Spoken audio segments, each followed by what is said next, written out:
Assalamualaikum warahmatullahi wabarakatuh. Halo teman-teman, kembali lagi dengan saya Fathia Lifatunisa Al-Ghazali dengan NIM 23134185 dari Universitas Islam Negeri Sultan Maulana Hasanuddin Banten, jurusan Bimbingan Konseling Islam kelas BKI 6E. Oke teman-teman, di sini saya akan menjelaskan materi mengenai kekurangan teori Anaro. Yang pertama ini terlalu menekankan pengaruh orang tua atau yang disebut faktor keluarga. Teori Anaro ini sangat menekankan bahwa pola asuh, hubungan emosional, dan kondisi keluarga menjadi faktor utama dalam pemilihan karir seseorang. Namun, dalam kenyataannya, pemilihan karir tidak hanya dipengaruhi oleh keluarga, tetapi juga oleh lingkungan sosial, pendidikan, teman sebaya, perkembangan zaman, dan teknologi.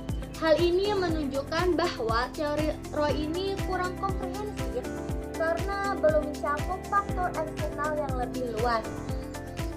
Kayak contohnya nih, seseorang siswa dibesarkan dalam keluarga yang menginginkan ia menjadi guru.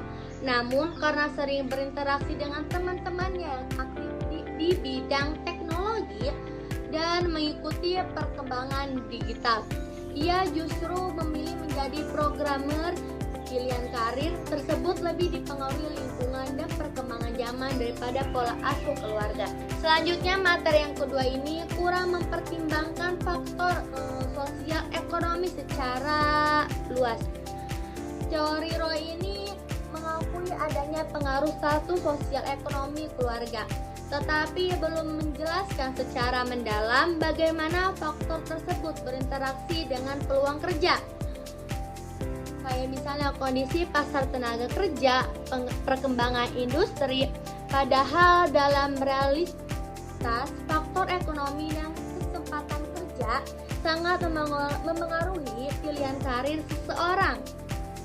Kayak contohnya nih, seseorang siswa memiliki minat menjadi seniman lukis, namun karena kondisi ekonomi keluarga yang terbatas dan peluang kerja di bidang seni dianggap kurang menjanjikan, ia memilih bekerja di bidang administrasi atau perkantoran yang lebih stabil secara finansial. Materi selanjutnya yang ketiga bersifat deterministik atau yang disebut seolah masa kecil menentukan masa depan. Teori Roy ini cenderung menggambarkan bahwa pengalaman masa kecil, terutama pola asuh orang tua, akan sangat menentukan pilihan karir di masa depan. Kayak kelemahannya nih, kurang memberikan ruang pada perubahan diri, tidak mempertimbangkan perkembangan individu di masa remaja dan dewasa, mengabaikan kemampuan individu untuk memilih secara mandiri. Padahal banyak penelitian modern menunjukkan bahwa pilihan karir dapat berubah seiring bertambahnya pengalaman hidup. Kayak contohnya nih, seseorang ini yang sangat kecil kurang mendapatkan perhatian dari orang tua, diprediksi akan memilih pekerjaan yang minim interaksi sosial. Namun setelah dewasa, ia aktif mengikuti organisasi dan pelatihan komunikasi sehingga justru memilih menjadi guru atau konselor yang banyak berinteraksi dengan orang lain. Oke, materi yang terakhir yaitu yang keempat, kurangnya aplikatif jika digunakan secara tunggal dalam konseling. Dalam praktik bimbingan dan konseling, teori Roy ini biasanya tidak digunakan secara tunggal, melainkan dikombinasikan dengan teori lain. Hal ini karena tidak memberikan langkah-langkah praktis yang jelas dalam pemilihan karir. Perlu dukungan teori lain seperti teori minat, bakat, atau kepribadian. Oleh karena itu, teori Roy ini dianggap kurang operasional jika digunakan sendiri. Kayak contohnya nih, seseorang konselor ingin membantu siswa menentukan jurusan kuliahnya. Jika hanya menggunakan teori Roy, konselor hanya melihat latar belakang keluarga dan pola asuh siswa. Padahal untuk memperoleh hasil yang lebih akurat, konselor juga perlu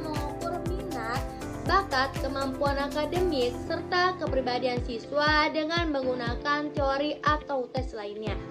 Oke teman-teman, karena materinya udah selesai, di sini saya akan menjelaskan kesimpulannya. Meskipun teori Anaro ini memberikan kontribusi penting dalam menjelaskan pengaruh keluarga terhadap perkembangan karir, teori ini memiliki beberapa kelemahan, yaitu terlalu berfokus pada peran orang tua, kurang mempertimbangkan faktor sosial, ekonomi, dan lingkungan yang lebih luas, bersifat deterministik, serta kurang praktis jika digunakan secara tunggal dalam proses konseling karir. Oleh karena itu, teori ini lebih efektif jika dipadukan dengan teori-teori karir lainnya. Oke, sampai sini saja yang bisa saya sampaikan. Kurang lebihnya mohon maaf. Assalamualaikum warahmatullahi wabarakatuh. Terima kasih teman-teman udah menonton video saya. Bye-bye.